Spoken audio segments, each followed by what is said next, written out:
Assalamualaikum warahmatullahi wabarakatuh. Buya Yahya yang saya hormati, sedikit pertanyaan dari saya adalah tentang mu'alaf. Jadi untuk mu'alaf itu sejauh atau ada batasan barangkali seseorang itu masih dikatakan sebagai mu'alaf, kemudian sampai sejauh manakah batasan kita sebagai muslim itu diberikan hak ataupun kewajiban barangkali untuk menyantuni mereka. Demikian, wassalamualaikum warahmatullahi wabarakatuh. Kemudian masalah mu'allaf. Mu'allaf itu orang yang baru masuk Islam dan dia masih lemah hatinya, belum kuat, dan waktunya berbeda-beda. Lah kalau 1 tahun ya bukan mu'allaf, bekas mu'allaf. Masa mu'allaf, kapan masuk Islam 96? Ya bukan mu'allaf 96 masuk Islam kok mu'allaf. Pasti males nggak mau ngaji itu ya. Mu'allaf itu adalah orang yang baru masuk Islam, lemah hatinya, belum punya banyak teman, sehingga perlu disantuni dalam urusan zakat. Ada mu'allaf 96 mu'allaf, 2001 mu'allaf. Kalau sekarang masuk Islam mu'allaf, kemudian belum banyak orang yang mengenalnya, baru itu mu'allaf karena lemah untuk dibantu.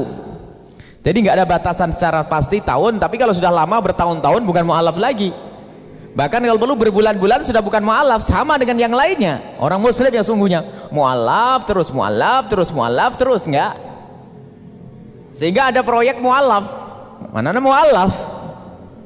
Sehingga ada mu'allaf jahat, ada mu'allaf baik. Kalau kita tidak boleh suudzon kepada orang mu'allaf. Tetapi kenyataan ada orang mu'allaf hanya ingin menikah.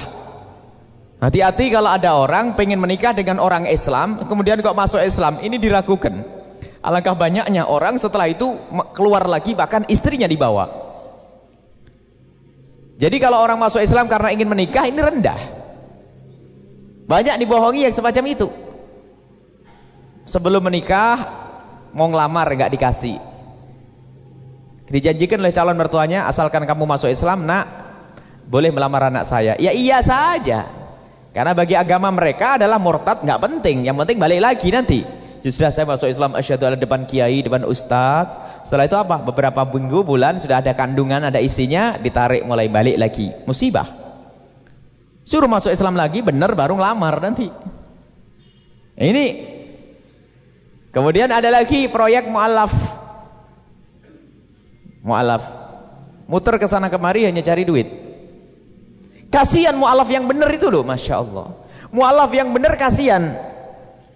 Kita ini biasanya pondok itu yang sering didatangi mu'allaf. Ada yang adabnya nggak ada, ada yang bener-bener mu'allaf, ada yang macem-macem. Ada yang mu'allaf mungkin bingung ya, mu'allaf ngobrol, setelah itu pergi katanya mau beli koran, ada HP yang hilang, ya kan? Kasihan mu'allaf yang bener sehingga sekarang itu kalau ada orang-orang masuk rumah kita mu'allaf itu orang jadi suudon, karena ada mu'allaf-mu'allaf yang nggak bener.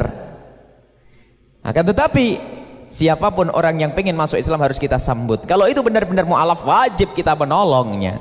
Tapi kalau sudah bertahun-tahun nggak ada mu'allaf itu. Bekas mu'allaf, iya.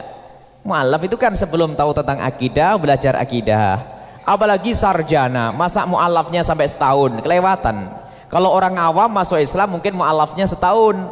Tapi kalau ada orang cerdas, sarjana, masuk Islam, cepet itu. Belajar ini gampang beres, bukan mu'allaf lagi, kuat imannya, pergaulannya juga banyak. Jadi mu'allaf di sini tidak ada batasannya. Intinya kalau orang itu masih lemah keimanannya, maka dia adalah mu'allaf yang layak untuk diberi zakat dan perlu kita bantu secara khusus karena mu'allafannya. Wallahu a'lam bishawab.